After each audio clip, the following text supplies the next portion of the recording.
Welcome to Exploration Dreamland, a quiet read-aloud of the writings of explorers of the real world and the worlds of imagination.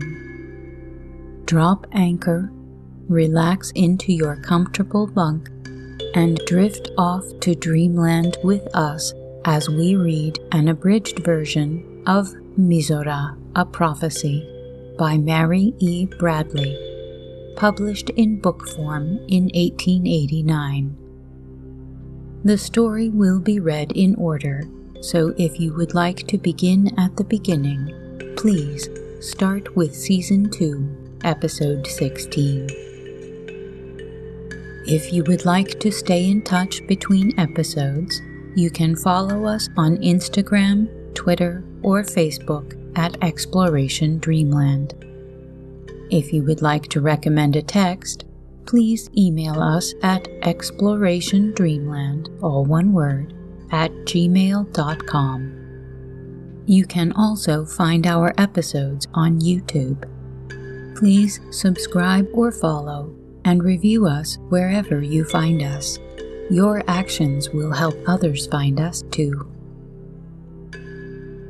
Now, take a deep breath in, and as you exhale, relax any tension in your muscles. Close your eyes, snuggle into your sleeping space, and listen to tonight's tale.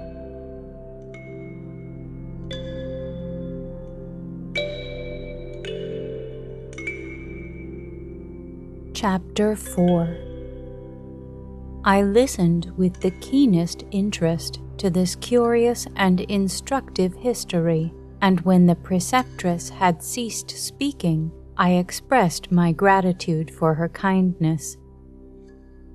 There were many things about which I desired information, but particularly their method of eradicating disease and crime.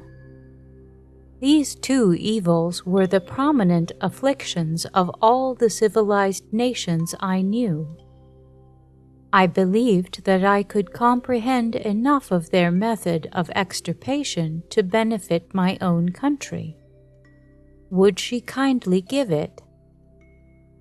"I shall take disease first," she said, "as it is a near relative of crime. You look surprised. You have known lifelong and incurable invalids who were not criminals. But go to the squalid portion of any of your large cities, where poverty and disease go hand in hand, where the child receives its life and its first nourishment from a haggard and discontented mother. Starvation is her daily dread. The little tendernesses that make her home the haven of the heart are never known to her. Ill-fed, ill-clothed, ill-cherished, all that might be refined and elevated in her nature, if properly cultivated, is choked into starveling shapes by her enemy, want. If you have any knowledge of nature, ask yourself if such a condition of birth and infancy is likely to produce a noble, healthy human being. Do your agriculturists expect a stunted, neglected tree to produce rare and luscious fruit? I was surprised at the preceptress's graphic description of wretchedness, so familiar to all civilized nations that I knew, and asked, "Did such a state of society ever exist in this country?" Ages ago, it was as marked a social condition of this land as it is of your own today. The first great move toward eradicating disease was in providing clean and wholesome food for the masses. It required the utmost rigor of the law to destroy the pernicious practice of adulteration. The next endeavor was to crowd poverty out of the land. In order to do this, the labor question came first under discussion, and resulted in the establishment in every state of a board of arbitration that fixed the price of labor on a % of the profits of the business. Public and private charities were forbidden by law as having an immoral influence upon society. Charitable institutions had long been numerous and fashionable, and many persons engaged in them as much for their own benefit as that of the poor. It was not always the honest and benevolent ones who became treasurers, nor were the funds always distributed among the needy and destitute, or those whom they were collected for. The law put a stop to the possibility of such frauds and of professional impostors seeking alms. Those who needed assistance were supplied with work, respectable, independent work, furnished by the city or town in which they resided. A love of industry, its dignity and independence, was carefully instilled into every young mind. There is no country but what ought to provide for every one of its citizens a comfortable, if not luxurious, home by humane legislation on the labor question. The penitentiaries were reconstructed by the female government. 1/2 the time formerly allotted to labor was employed in compulsory education. Industrial schools were established in every state, where all the mechanical employments were taught free. Objects of charity were sent there and compelled to become self-supporting. These industrial schools finally became state colleges, where are taught, free, all the known branches of knowledge, intellectual and mechanical. Pauperism disappeared before the wide-reaching influence of these industrial schools, but universal affluence had not come. It could not exist until education had become universal. With this object in view, the government forbade the employment of any citizen under the age of 21 and compelled their attendance at school up to that time. At the same time, a law was passed that authorized the furnishing of all schoolroom necessaries out of the public funds. If a higher education were desired, the state colleges furnished it free of all expenses contingent. All of these measures had a marked influence in improving the condition of society, but not all that was required. The necessity for strict sanitary laws became obvious. Cities and towns and even farms were visited, and everything that could breed malaria or produce impure air was compelled to be removed. Personal and household cleanliness at last became an object of public interest, and inspectors were appointed who visited families and reported the condition of their homes. All kinds of outdoor sports and athletic exercises were encouraged and became fashionable.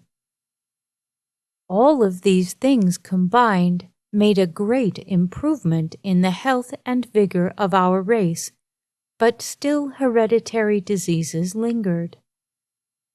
As the science of therapeutics advanced, all diseases, whether hereditary or acquired, were found to be associated with abnormal conditions of the blood.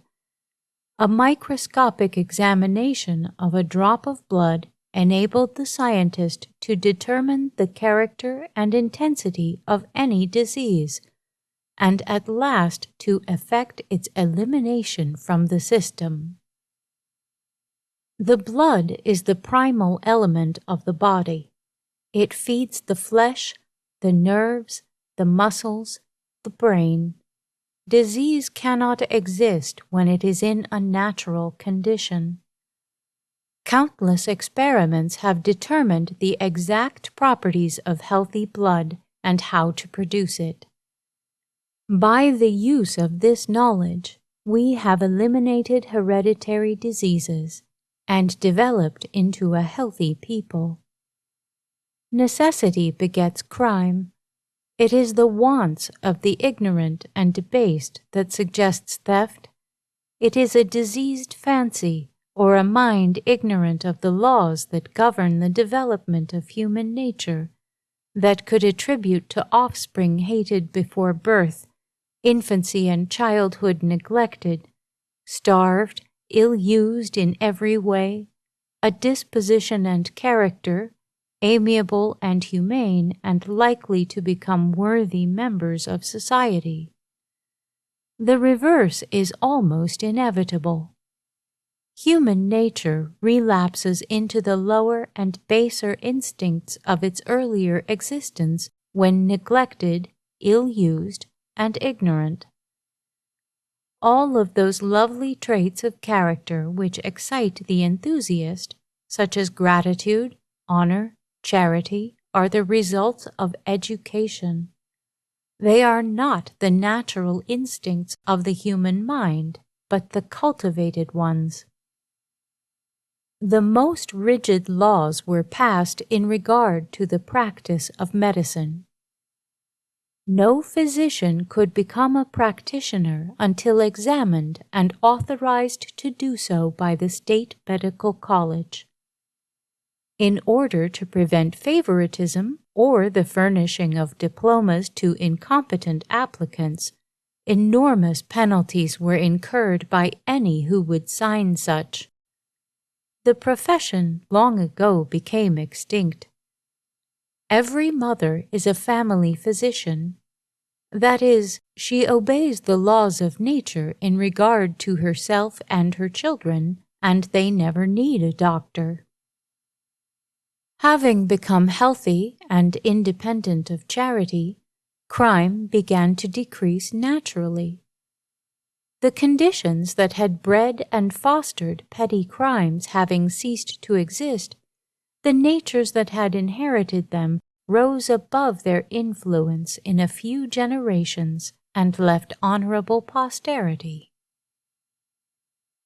How then have you obtained your mental superiority? I inquired.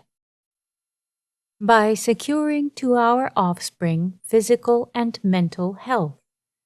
Science has taught us how to evolve intellect by following demonstrated laws. I put a seed into the ground and it comes up a little green slip that eventually becomes a tree. When I planted the seed in congenial soil and watered and tended the slip, I assisted nature. But I did not create the seed, nor supply the force that made it develop into a tree, nor can I define that force. What has produced the exquisite refinement of your people? Like everything else, it is the result of gradual development aiming at higher improvement. By following strictly the laws that govern the evolution of life, we control the formation of the body and brain. Strong mental traits become intensified by cultivation from generation to generation and finally culminate in one glorious outburst of power called genius. But there is one peculiarity about mind. It resembles that wonderful century plant which, after decades of developing, flowers and dies.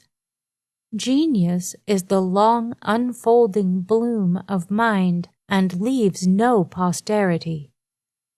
We carefully prepare for the future development of genius.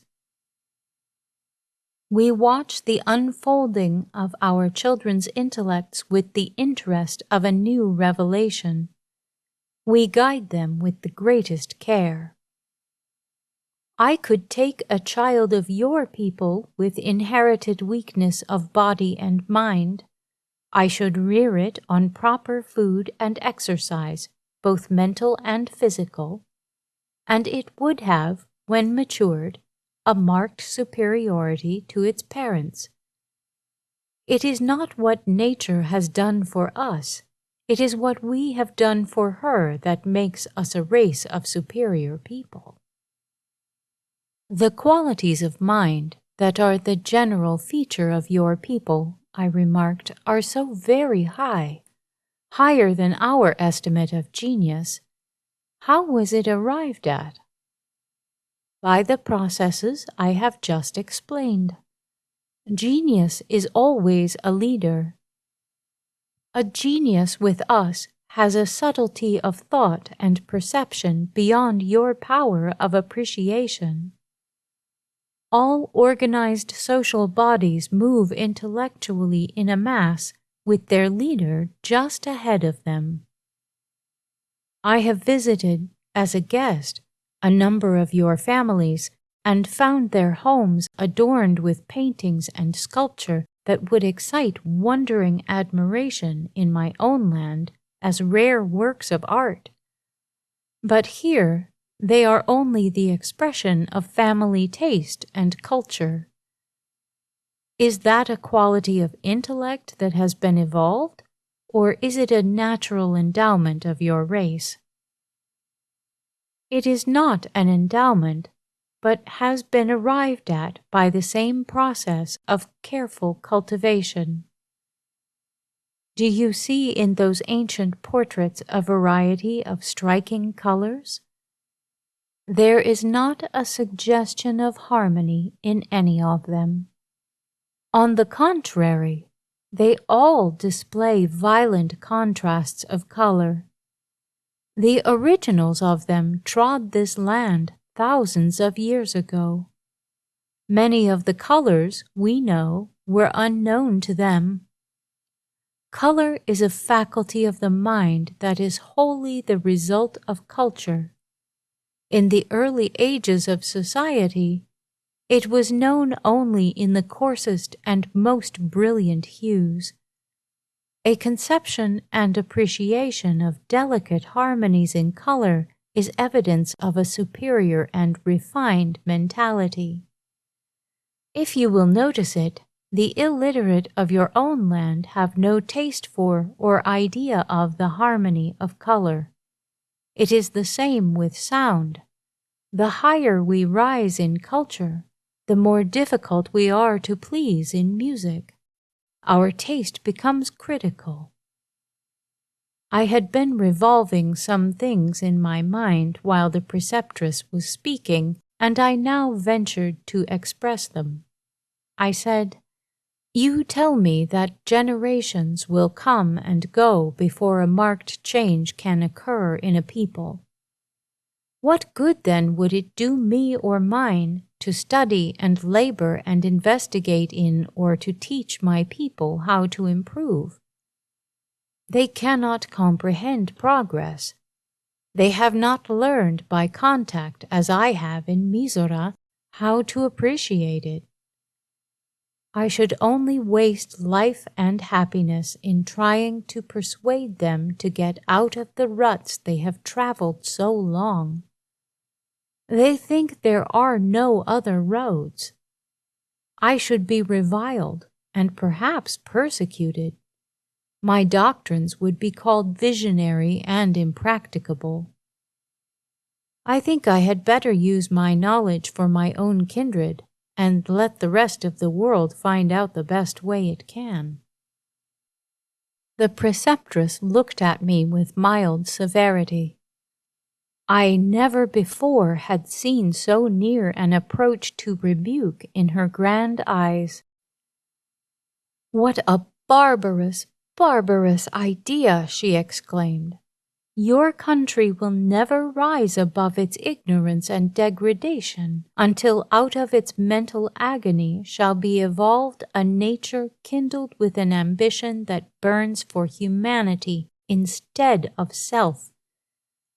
It will be the nucleus round which will gather the timid but anxious, and then will be lighted that fire which no waters can quench. It burns for the liberty of thought.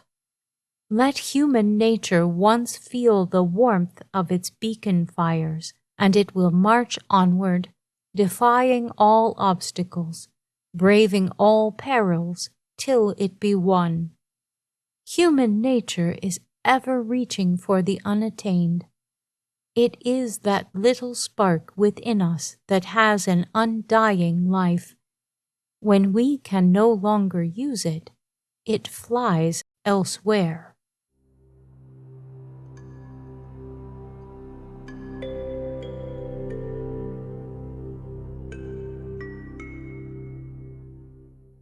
Chapter 5. I had long contemplated a trip to the extreme southern boundary of MIZORA. I had often inquired about it, and had always been answered that it was defined by an impassable ocean. I had asked them to describe it to me, for the MIZORA people have a happy faculty of employing tersely expressive language when necessary, but I was always met with the surprising answer that no tongue in MIZORA was eloquent enough to portray the wonders that bounded MIZORA on the south. So I requested the preceptress to permit Wauna to accompany me as a guide and companion, a request she readily complied with. "Will you be afraid or uneasy about trusting her on so long a journey with no companion or protector but me?" I asked. The preceptress smiled at my question. "Why should I be afraid when in all the length and breadth of our land there is no evil to befall her, or you either? Strangers are friends in MIZORA in one sense of the word when they meet. You will both travel as though among time-endeared associates. You will receive every attention, courtesy, and kindness that would be bestowed upon near and intimate acquaintances. No, in this land, mothers do not fear to send their daughters alone and unrecommended among strangers." When speed was required, the people of MIZORA traveled altogether by airships. But when the pleasure of landscape viewing and the delight and exhilaration of easy progress is desired, they use either railroad cars or carriages. Wauna and I selected an easy and commodious carriage. It was propelled by compressed air, which Wauna said could be obtained whenever we needed a new supply at any village or country seat. Throughout the length and breadth of MIZORA, the roads were artificially made. Cities, towns, and villages were provided with paved streets, which the public authorities kept in a condition of perfect cleanliness. The absence of all kinds of animals rendered this comparatively easy. In alluding to this once in the presence of the preceptress, she startled me by the request that I should suggest to my people the advantage to be derived from substituting machinery for animal labor. "The association of animals is degrading," she asserted, "and you, who still live by tilling the soil, will find a marked change economically in dispensing with your beasts of burden. Fully 4/5 that you raise on your farms is required to feed your domestic animals. If your agriculture was devoted entirely to human food, it would make it more plentiful for the poor." I did not like to tell her that I knew many wealthy people who housed and fed their domestic animals better than they did their tenants. She would have been disgusted with such a state of barbarism. Country roads in MIZORA were usually covered with a cement that was prepared from pulverized granite. They were very durable and very hard. Owing to their solidity, they were not as agreeable for driving as another kind of cement they manufactured. I have previously spoken of the peculiar style of wheel that was used on all kinds of light conveyances in MIZORA, and rendered their progress over any road the very luxury of motion. In our journey, Wauna took me to a number of factories where the wonderful progress they had made in science continually surprised and delighted me. The spider and the silkworm had yielded their secret to these indefatigable searchers into nature's mysteries. They could spin a thread of gossamer or of silk from their chemicals of any width and length, and with a rapidity that was magical. Like everything else of that nature in MIZORA, these discoveries had been purchased by the government and then made known to all. They also manufactured ivory that I could not tell from the real article. I have previously spoken of their success in producing various kinds of marble and stone. A beautiful table that I saw made out of artificial ivory had a painting upon the top of it. A deep border, composed of delicate, convoluted shells, extended round the top of the table and formed the shores of a mimic ocean, with coral reefs and tiny islands and tangled seaweeds and shining fishes sporting about in the pellucid water. The surface was of highly polished smoothness, and I was informed that the picture was not a painting, but was formed of colored particles of ivory that had been worked in before the drying or solidifying process had been applied. In the same way they formed many beautiful combinations of marbles. The magnificent marble columns that supported the portico of my friend's house were all of artificial make. The delicate green leaves and creeping vines of ivy, rose, and eglantine, with their spray-like blossoms, were colored in the manufacturing process and chiseled out of the solid marble by the skillful hand of the artist. It would be difficult for me to even enumerate all the beautiful arts and productions of arts that I saw in MIZORA. Our journey was full of incidents of this kind. Every city and town that we visited was like the introduction of a new picture. There was no sameness between any of them. Each had aimed at picturesqueness or stately magnificence, and neither had failed to obtain it. Looking back as I do now upon MIZORA, it presents itself to me as a vast and almost limitless landscape, variegated with grand cities, lovely towns and villages, majestic hills, and mountains crowned with glittering snows, or deep, delightful valleys veiled in scented vines. Kindness, cordiality, and courtesy met us on every side. It was at first quite novel for me to mingle among previously unheard of people with such sociability, but I did as Wauna did, and I found it not only convenient, but quite agreeable. "I am the daughter of the preceptress of the National College," said Wauna, and that was the way she introduced herself. I noticed with what honor and high esteem the name of the preceptress was regarded. As soon as it was known that the daughter of the preceptress had arrived, the citizens of whatever city we had stopped in hastened to extend to her every courtesy and favor possible for them to bestow.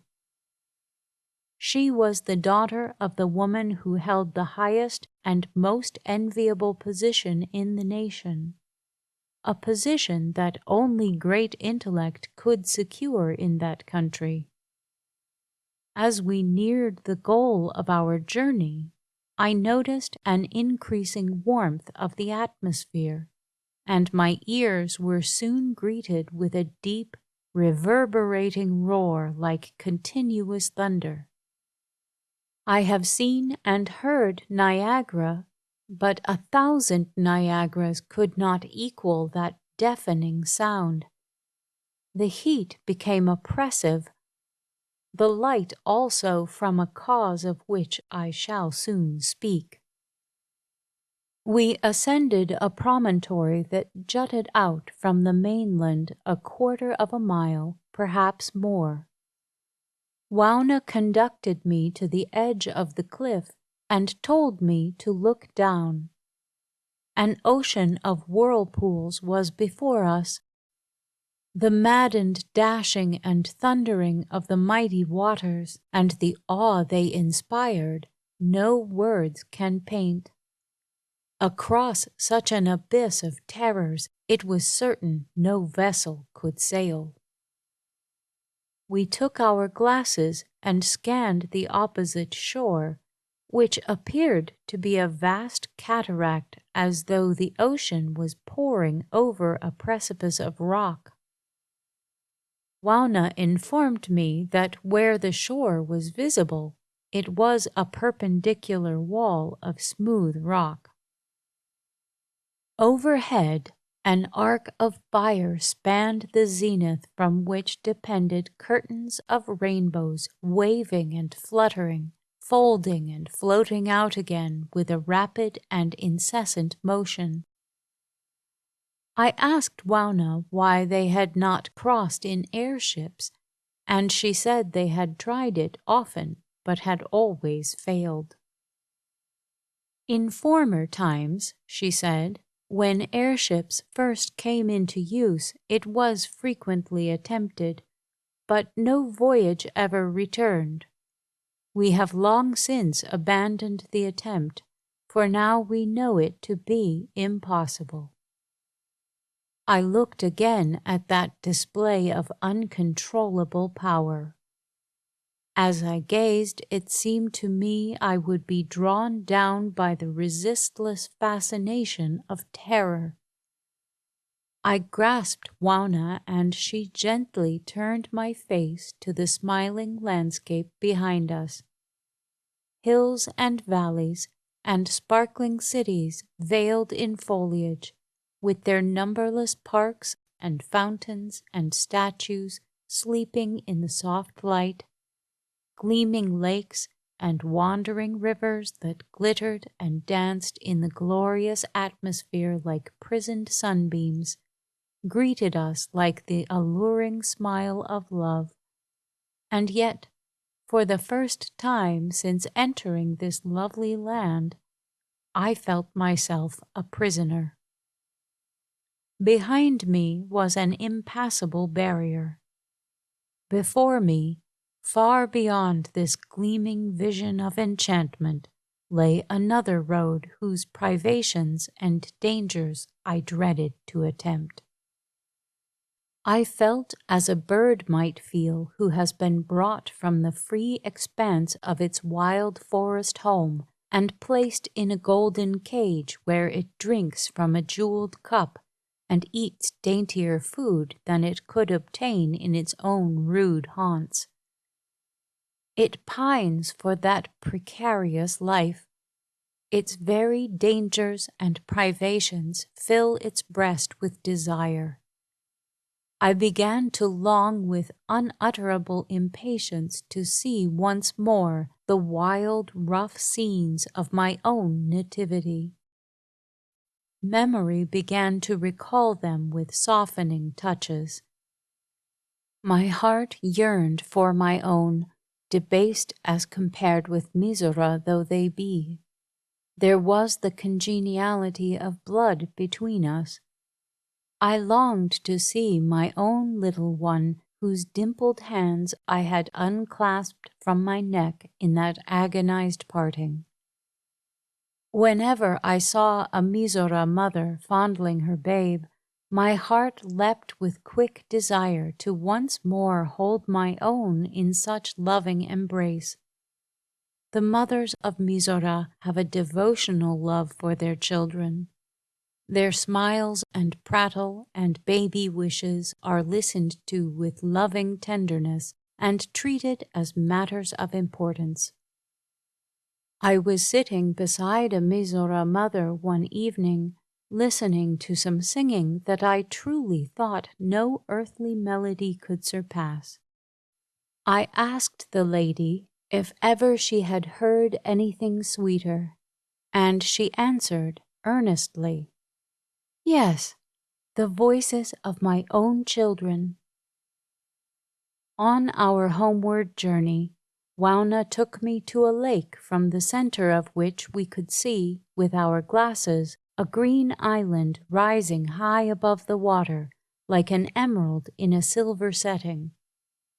"That," said Wauna, directing my attention to it, "is the last vestige of a prison left in MIZORA.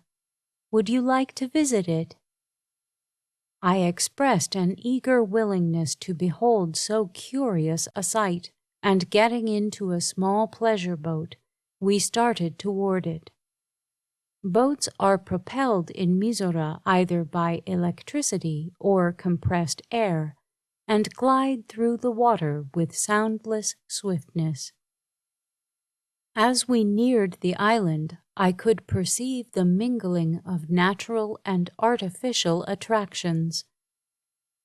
We moored our boat at the foot of a flight of steps hewn from the solid rock. On reaching the top, the scene spread out like a beautiful painting. Grottos, fountains, and cascades, winding walks, and vine-covered bowers charmed us as we wandered about. In the center stood a medium-sized residence of white marble. We entered through a door opening on a wide piazza. Art and wealth and taste had adorned the interior with a generous hand. A library studded with books closely shut behind glass doors had a wide window that commanded an enchanting view of the lake with its rippling waters sparkling and dimpling in the light. On one side of the mantelpiece hung a full-length portrait of a lady, painted with startling naturalness. "That," said Wauna solemnly, "was the last prisoner in MIZORA." I looked with interested curiosity at a relic so curious in this land. It was a woman with lighter-colored eyes than is at all common in MIZORA. Her long blonde hair hung straight and unconfined over a dress of thick white material. Her attitude and expression were dejected and sorrowful. I had visited prisons in my own land where red-handed murderers sat smiling with indifference. I had read in newspapers labored eloquence that described the stoicism of some hardened criminal as a trait of character to be admired. I had read descriptions where mistaken eloquence exerted itself to waken sympathy for a criminal who had never felt sympathy for his helpless and innocent victims, and I had felt nothing but creeping horror for it all. But gazing at this picture of undeniable repentance, tears of sympathy started to my eyes. Had she been guilty of taking a fellow creature's life? "Is she still living?" I asked by way of a preface. "Oh, no. She has been dead for more than a century," answered Wauna. "Was she confined here very long?" "For life," was the reply. "I should not believe," I said, that a nature capable of so deep a repentance could be capable of so dark a crime as murder. "Murder!" exclaimed Wauna in horror. "There has not been a murder committed in this land for 3,000 years." It was my turn to be astonished. "Then tell me what dreadful crime she committed." "She struck her child," said Wauna sadly, "her little, innocent, helpless child that nature gave her to love and cherish and make noble and useful and happy." "Did she inflict a permanent injury?" I asked with increased astonishment at this new phase of refinement in the MIZORA character. "No one can tell the amount of injury a blow does to a child. It may immediately show an obvious physical one. It may later develop a mental one. It may never seem to have injured it at all, and yet it may have shocked a sensitive nature and injured it permanently. Crime is evolved from perverted natures, and natures become perverted from ill usage. It merges into a peculiar structure of the brain that becomes hereditary." "What became of the prisoner's child?" "It was adopted by a young lady who had just graduated at the State College of the state in which the mother resided. It was only 5 years old, and its mother's name was never mentioned to it or to anyone else. Long before that, the press had abolished the practice of giving any prominence to crime. That pernicious eloquence that in uncivilized ages had helped to nourish crime by a maudlin sympathy for the criminal had ceased to exist. The young lady called the child daughter, and it called her mother." "Did the real mother never want to see her child?"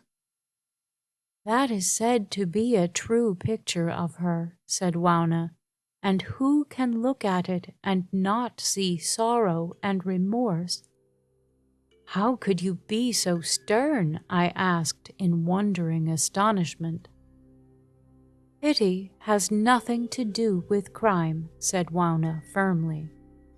"You must look to humanity and not to the sympathy one person excites when you are aiding enlightenment.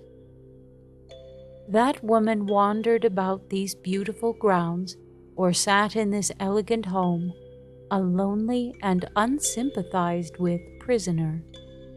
She was furnished with books, magazines, and papers, and every physical comfort. Sympathy for her lot was never offered her. Childhood is regarded by my people as the only period of life that is capable of knowing perfect happiness, and among us it is a crime greater than the heinousness of murder in your country to deprive a human being of its childhood, in which cluster the only unalloyed sweets of life. A human being who remembers only pain has lost the very flavor of existence, and the person who destroyed it is a criminal indeed."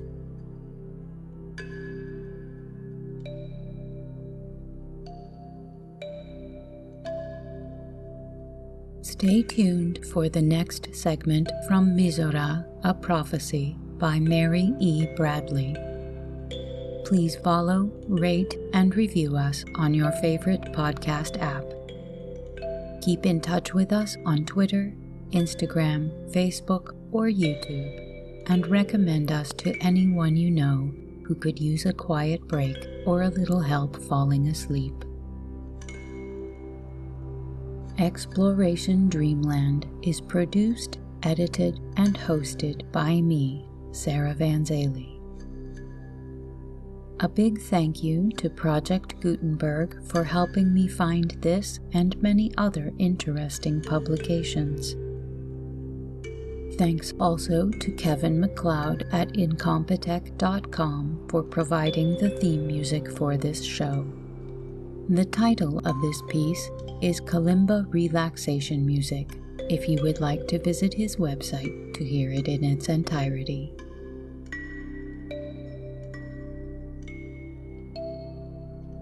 Sweet dreams.